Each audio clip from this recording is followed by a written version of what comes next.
Bismillahirrahmanirrahim. Assalamualaikum warahmatullahi wabarakatuh. Waalaikumsalam warahmatullahi wabarakatuh. Kembali berjumpa bersama kami Makada Podcast. Hari ini kami kedatangan bintang tamu yang sangat luar biasa, yaitu ketua daripada Kampus Setie Mulia Pratama Bekasi, ya, yaitu Bapak Dr. Nur Imam Saifullah SEMM.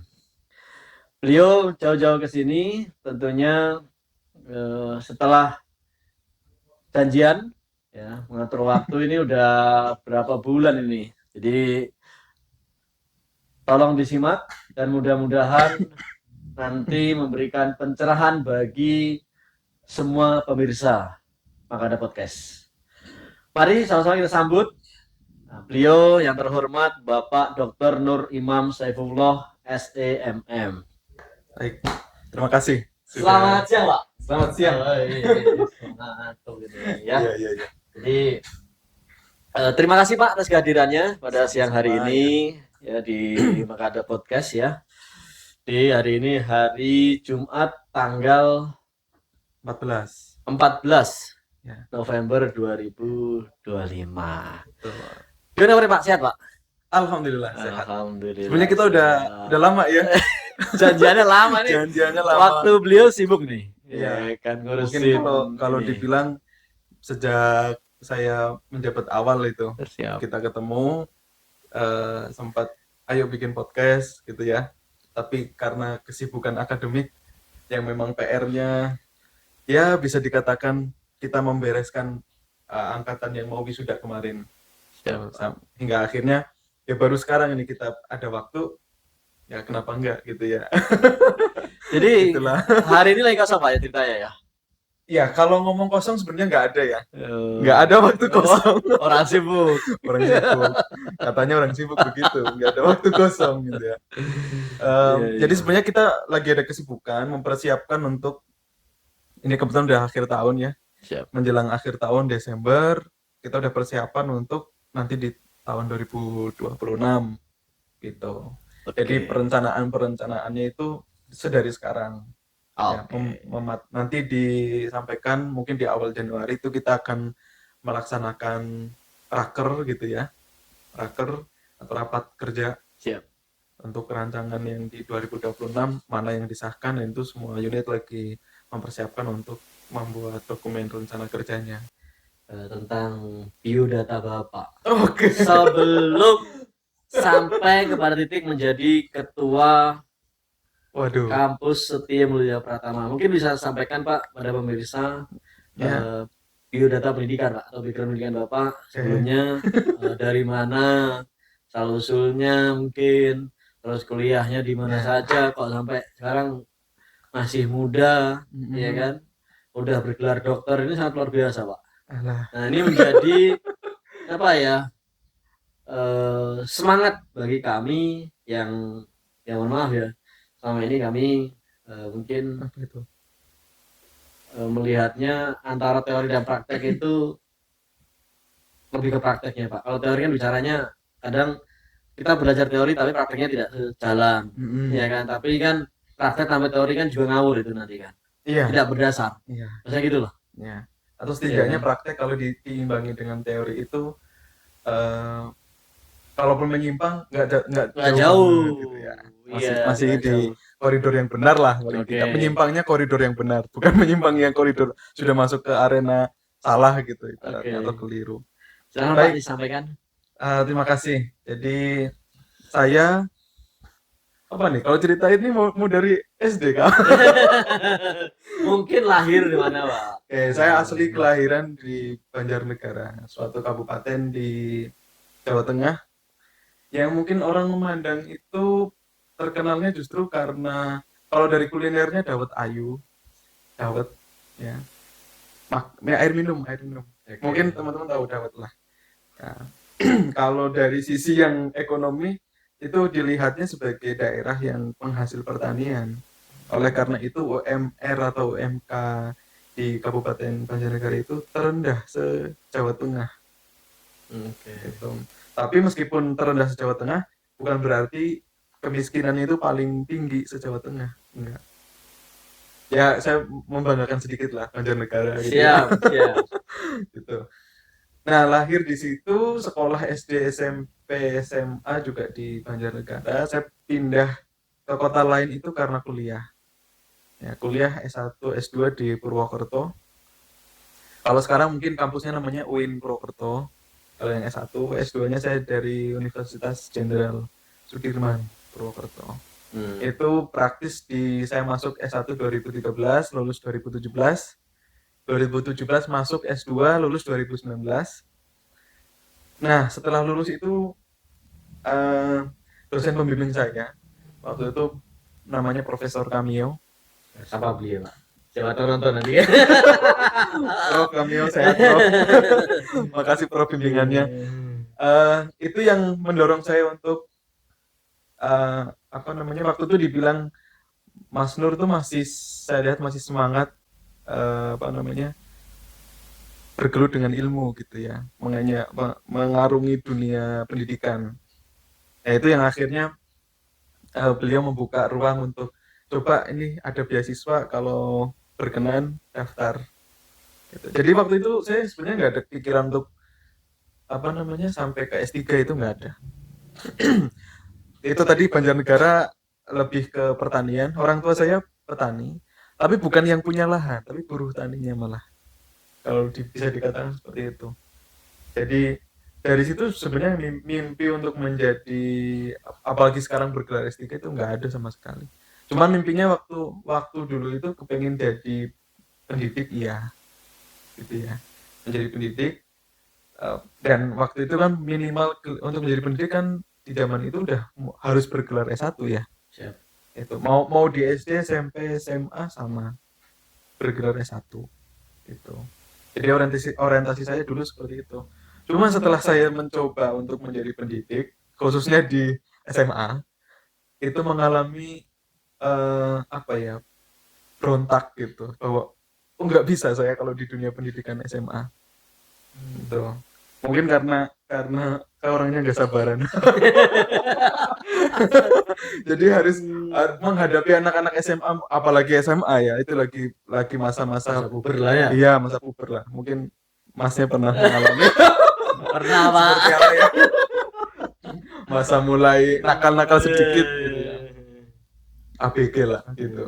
Itu saya nggak bisa. Jadi saya mungkin jadi pendidik ya, dan opsi lain adalah jadi dosen. Ternyata untuk menjadi dosen harus minimal bergelar S2. Sudah kepikiran ke sana, Pak? Iya, kepikiran. Gitu. Jadi waktu lulus S1 tuh saya kejar sampai S2. Dan fokus kuliah, Pak, nggak kerja. Nah, ini yang unik. Menurut saya teman-teman bilang keunikan saya di sini.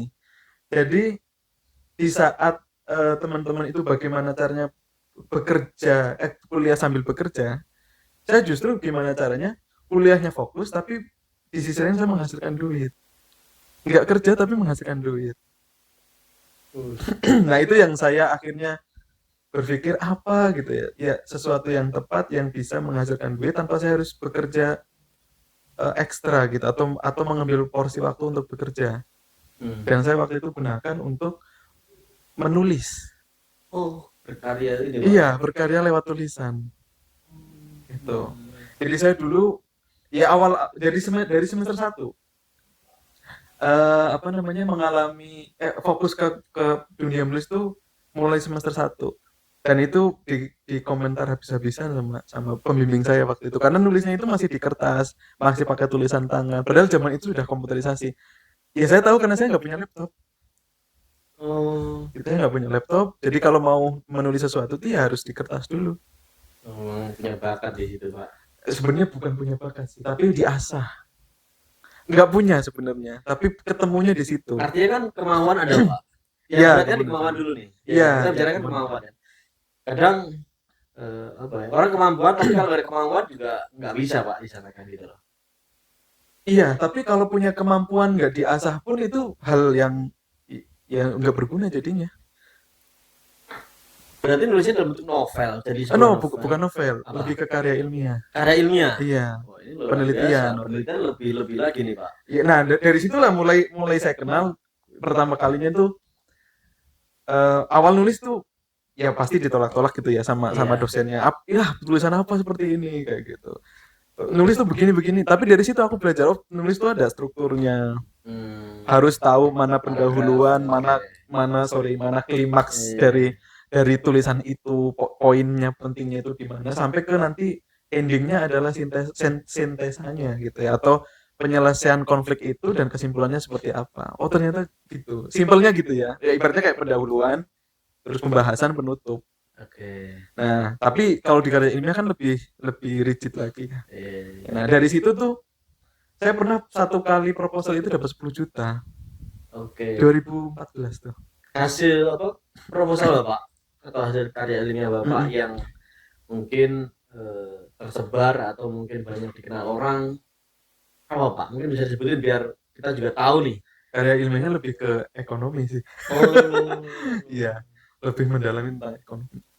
Itu. Oh, memang basic Bapak di situ diasah terus. Iya, biasa terus. Luar biasa. Itu. Nah, dari situlah mulai mulai tuh oh, ternyata nulis itu menghasilkan dan nggak harus kerja. Istilahnya nggak harus kerja yang aku ngambil waktu misalnya jam 7 pulang jam 5 kayak gitu enggak. Tapi justru di saat aku kuliah, aku masih bisa dan itu bisa dikerjakan di kampus, di perpus, di rumah, bebas. Mau dimanapun, yang penting punya laptop. Waktu itu ya. Oke. S2, S3-nya mana, Pak? S2 kan Purwokerto. Iya. Unsud, Unsud S2-nya di ya, Unsud. Unsud. S3-nya, Pak? S3-nya di Universitas Hasanuddin, Hasanuddin Makassar. Makassar. Iya, Dari Pulau Jawa pindah ke Makassar. Makassar. Heeh. Jauh amat. Iya. Enggak lah masih di Indonesia itu. Tapi kan udah pulau. Iya, kalau udah beda pulau ya.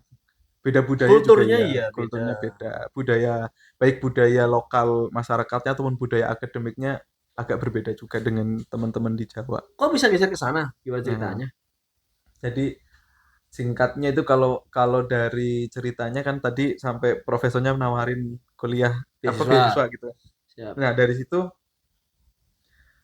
oke lah saya coba apply. Oke. Saya coba apply beasiswa itu, tes sekian rangkaian panjang tesnya. Akhirnya ternyata di endingnya itu kok saya lolos. Berarti memang hebat, Pak. Pinter berarti Anda. Enggak sih, anugerah Tuhan. Anugerah Tuhan. Iya. Iya, iya. Tapi kan Tuhan tidak memberikan anugerah kepada mereka yang pemalas, Pak. Ya, Nah, kan ya, gitu lah. ya, Kan kalau gitu kan. itu ya. Saya juga percaya itu. Nah, oke. Itu. Seperti di awal tadi Pak, saya sudah singgung bahwasannya Bapak sebagai ketua ya Mm-mm. kampus di Mulia Pratama, Mm-mm. Bekasi. Mungkin bisa diceritakan dulu Pak dari sejarah kampus di Mulia Pratama sama lokasinya Pak. Jadi Oke. agar penonton ya pemirsa itu tahu keberadaan kampus di Mulia Pratama. Ya, siap. Sebenarnya saya pemain baru nih. Kalau dibilang apa namanya di Setia Mulia Pratama itu saya pemain baru. Saya masuk 2023. Jadi sebenarnya kalau ngomong cerita sejarah mah itu harusnya yang diundang itu yang sudah dari awal ya membersamai kampus hingga saat ini. Harusnya begitu. Siap. Tapi mungkin saya bisa cerita sedikit saja atau yang saya ketahui secara singkatnya kampus ini tuh sudah lama berdiri sebenarnya. Tahun 98. Tahun 98. Iya. Reformasi ya. Iya, masa-masa rusuh. Mungkin kita saksi hidupnya. saksi bahwa di masa Mei Saya masih 98 itu SD, Pak. sama, saya juga masih SD. Cuman mungkin orang tua kita udah banyak yang merantau begitu dan kisruh di Jakarta membuat mereka pulang kampung. Mungkin ya. Nah, dari situ 98 kampus ini berdiri, didirikan oleh namanya Haji Abadi Ika Setiawan, ya. Dan beliau meninggal di masa COVID 2021, seingat saya, ya. Koreksi teman-teman dosen kalau saya salah, gitu. Nah, sayangnya selama berarti sudah berapa tahun? 27 tahun kurang lebih ya. Dari 27 tahun. Kampus ini tuh kalau dilihat perkembangannya menurut saya udah bagus sebenarnya. Dia track recordnya di jalur yang tepat begitu ya. Di awal pendiriannya setahu saya awalnya di Ruko di Jakarta gitu ya. Awal di Ruko terus sempat pindah ke geser-geser kemana-mana gitu ya. Sampai akhirnya menemulah titik di Bekasi, dan Bekasi pun waktu itu masih di Jalan Juanda setahu saya. Oke. Ya. Sekarang lokasi di mana, Pak? Sekarang lokasi di Jalan HM ya, HM Joyo Martono.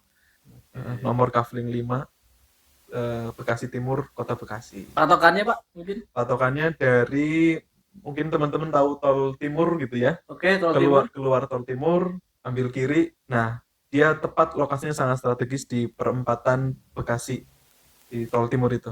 Artinya secara tata letak mudah dijangkau, Pak, dari mana-mana. Itu kalau misalnya dari Cikampek keluar tol timur, ya kan? Bisa.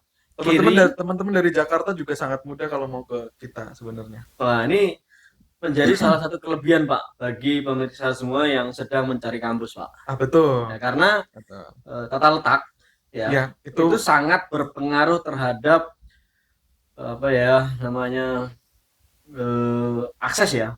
Akses bagi teman-teman semua yang sedang mencari tempat kuliah, gitu ya. Karena kalau tempatnya sulit dijangkau itu menjadi kita itu menjadi daya tarik lah. Jadi kalau konsumen itu mungkin keputusan akhirnya menggunakan gitu ya, atau memilih kampus itu secara lokasi ya, kami sangat strategis. Nah, tetapi ngomong itu kan sebenarnya sekarang tidak hanya lokasi kan. Siap. Seperti di dunia pemasaran saya kira juga tidak hanya place yang mempengaruhi. Ya mungkin kalau teman-teman manajemen pemasaran sangat familiar gitu ya, bahwa ada produk misalnya, kemudian price, place gitu kan, sampai ke promotion misalnya yang 4P sering disinggung bauran pemasarannya, atau mix apa namanya, marketing mix gitu ya. Nah, tapi dari sisi itu kita kelebihannya gitu ya. Kelebihannya dari posisi sangat strategis. Nah, ini yang mungkin tadi betul disampaikan menjadi pertimbangan teman-teman mengambil atau memilih untuk di kampus Setia Mulia Pratama. Nah, adapun dari sisi produk, nah itu yang lagi kita garap. Oke, kita bicara produk, Pak. Ya kan? Berarti kan bicara jurusan ya. Betul. Ada berapa jurusan, Pak, di sana?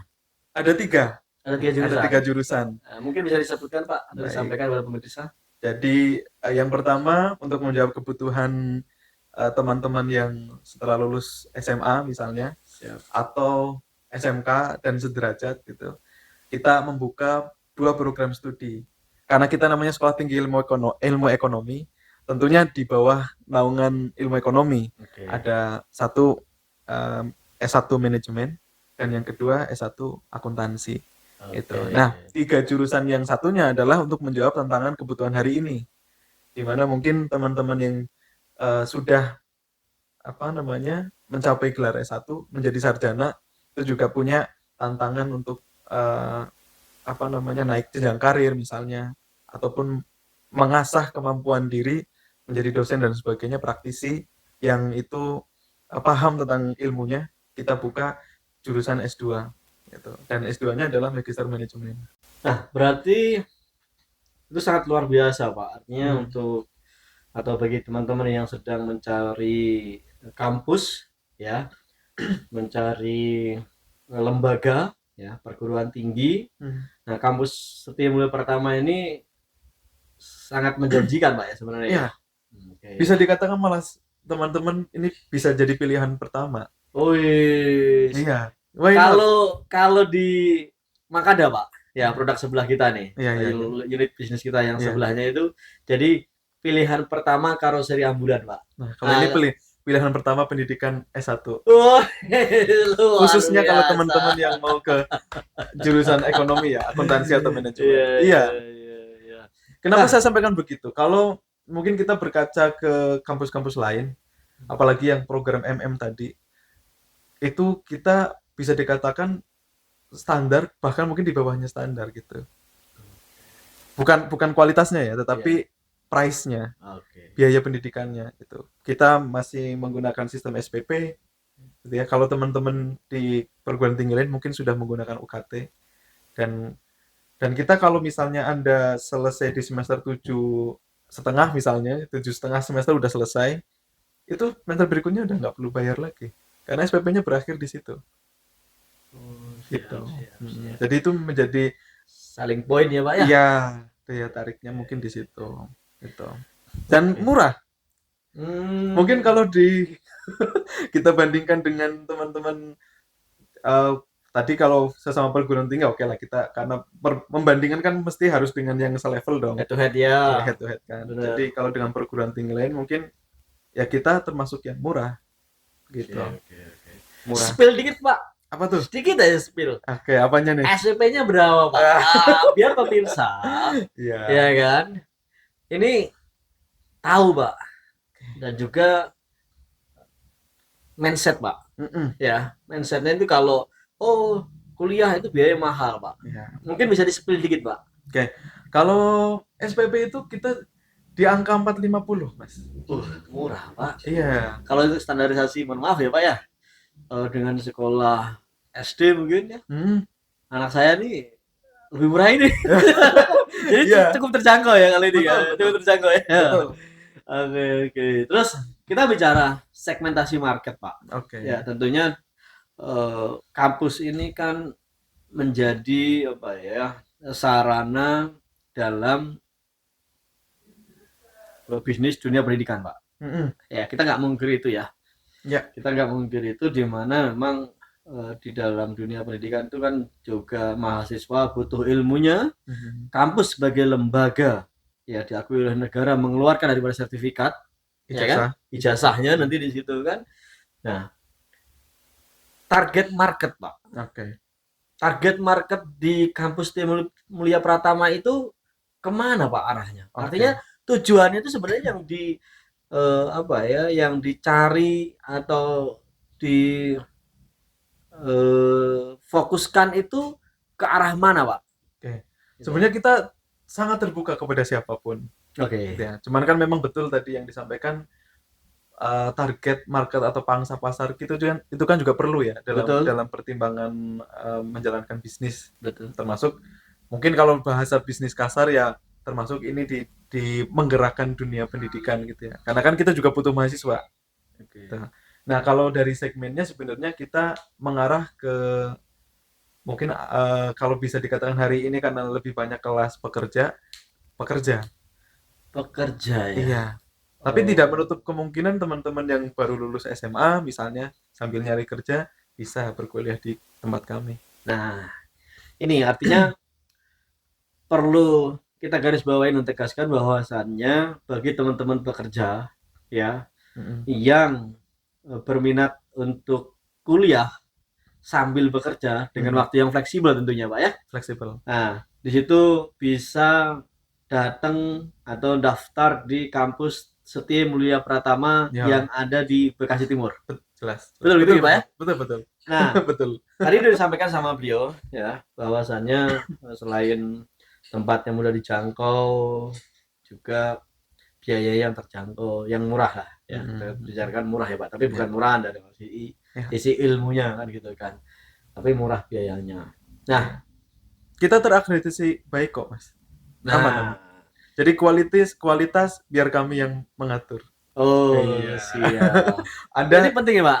Kuliah aja. Ya, terakreditasi itu kan penting, Pak ya. Artinya betul. Diakui oleh negara, tersertifikasi kan gitu ya, Pak ya, kurang lebih. Nah, ini yang pengen saya sampaikan kepada teman-teman, Pak, menambahkan dari kesimpulan tadi Bapak sampaikan bahwasannya memang di dunia kerja, Pak, seperti saya nih pekerja juga.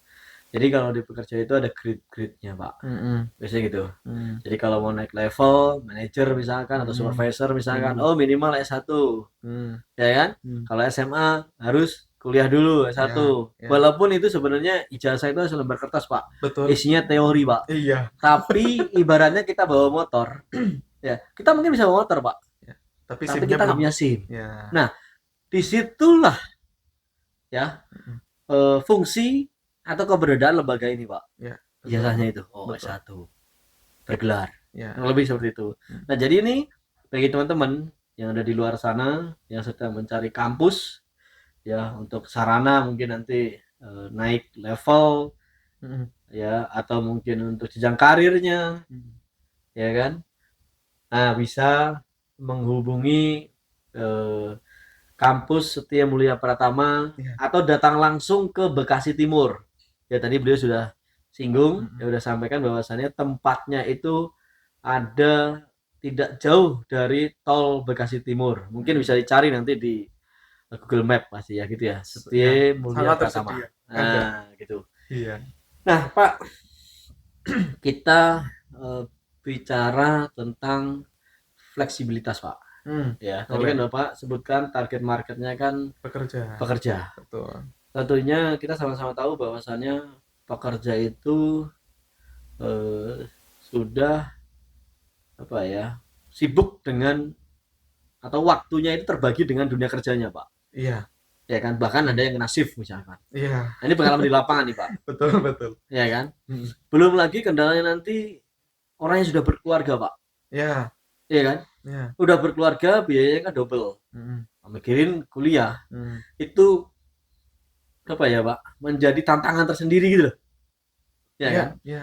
Nah, Yang itu yang kita analisis justru. nah, strateginya seperti apa dalam dalam penerapan dunia pendidikan ini, Pak? Mungkin dari pembelajaran seperti apa, Pak? Oke, kalau pembelajaran kita sebenarnya kalau dari sisi yang biasa kita lakukan adalah ada kelas pagi, ada Kelas kelas pagi. malam, Oke. dan teman-teman pekerja juga dibebaskan mau masuk di kelas yang mana, Bisa milih. bisa milih. Oke, Kan fleksibel shift ya. shift pekerja shift itu juga tidak selamanya malam kan. Siap. Terkadang dia juga kena shift pagi yang akhirnya kuliahnya harus di malam bukan di pagi. Karena Oke. paginya bekerja, malamnya kuliah. Atau dibalik kadang malamnya yang bekerja, paginya yang harus kuliah gitu. Oh, oke. Iya Kita itu. fleksibel dari sisi itu. Kemudian kita juga apa namanya? Kelas itu dibuka mulai jam 9 pagi. Oke. Untuk kelas pagi dan kelas malam itu mulai setengah 7 setelah sholat maghrib. Oke, artinya Gitu ya. bisa menyesuaikan lah kalau Bisa bagi menyesuaikan. pekerja kan mungkin yang kena shift ini berangkat apa pulangnya jam 6 Iya, bisa istirahat bisa. ya kan. Karena strategisnya itulah. Jadi kalau teman-teman misalnya pulang dari Cikarang misalnya gitu ya, Iya. ke Bekasi atau dari manapun Jakarta misalnya, turun di Bekasi Timur, itu bisa langsung kuliah gitu. Jalan kaki Oh. aja nyampe. Berarti benar-benar dekat Pak ya dari tol Bekasi Dekat, Timur itu ya. dekat, dekat. Nggak perlu nge-grab lah. Oh. Jadi hemat di ongkos kan. Nah, Siap, siap, gitu. siap, siap. Nah, menjawab tantangan masa kini, Pak, Ah ya. yaitu tentang dunia digital, Hmm. online. Hmm. Nah, terkadang apa ya, kita itu kembali lagi, Pak, karena udah capek, tapi tuntutan daripada perusahaan, Hmm. ya kan, atau Hmm. mungkin kedinasan, ya bagi mungkin misalnya Ya, di ASN, misalnya pemerintahan. gitu pemerintahan kan, gitu. Terkadang kan, apalagi udah berkeluarga, Pak. Mm-mm. Ya, kalau misalnya nggak bisa kelas pagi, nggak bisa kelas malam itu Nah, seperti apa, Pak? kita kita sediakan blended learning gitu ya, atau hybrid learning gitu. Jadi mode offline dan online itu gabung. Hmm, Kita sediakan juga yang online, Mas. Jadi tanpa mengurangi kualitas tentunya ya. siap. Tetap tetap disetarakan dengan kualitas bagaimana kita mengajar secara offline, tapi di online juga standarnya tetap sama begitu. Penugasannya sama, materinya juga sama, yang disampaikan juga sama. Hanya mungkin eh, karena keterbatasan itu, misalnya teman-teman bukan bukan terbatas sih, tapi ada banyak sekali yang harus dikerjakan sehingga mungkin tidak bisa kuliah secara offline begitu. Nah, kita buka kelas itu. Nah, itu bisa dilakukan itu. Jadi Oke. secara sinkronus ya bahasa kita. Sinkronus itu tersambung dengan media internet dalam hal ini. Nah, itu yang sekarang sudah banyak dilakukan oleh teman-teman perguruan tinggi lain juga melakukan yang sama. Mungkin pionirnya kalau bisa dikatakan UT Oke. ya yang mencanangkan di awal itu karena dia kan mau menjangkau sepangsa pasarnya seluruh Indonesia gitu kan awalnya kan begitu. Nah itu yang coba kita juga coba apa lakukan tapi nggak full online seperti itu. Kalau kalau dibandingkan UT kan UT full online kan. Kalau kita nggak blended itu kombinasi lah bahasanya. Oke, oke. Mm-mm. Jadi Kalau gini, Pak, kembali mm-mm. lagi, ya kan? di dalam perguruan tinggi kan ada Tridharma perguruan tinggi, Betul. ya kan. Nah, Ya. mungkin di sini biar pemirsa Mm-mm. tahu atau mengingatkan kepada kita semuanya apa Pak Tridharma perguruan tinggi. Tri Dharma perguruan tinggi, Tri kan tiga ya. Siap, Dharma itu kan bakti lah. Bakti kita pada tiga hal siap. atau tiga tiga dimensi, tiga elemen. Satu, pengajaran. Oke, Nah, ini yang agak berbeda dengan dunia dunia pendidikan SMA ke bawah. oke, Karena mereka kan mungkin lebih fokusnya ke pengajaran aja atau siap. pendidikan aja. Oke. Nah, sementara perguruan tinggi itu ada tuntutan lain selain pengajaran. Mereka harus melakukan penelitian dan satu pengabdian kepada masyarakat. Oke. Tiga hal ini yang harus dilakukan oleh seorang dosen. Ini yang berbeda dengan guru yang mungkin guru hanya sampai di level ngajar aja, Pendidikan ya. pendidikan aja, gitu. Pendidikan, ya kan? Penelitian, Penelitian, pengabdian masyarakat, pengabdian kepada masyarakat. betul.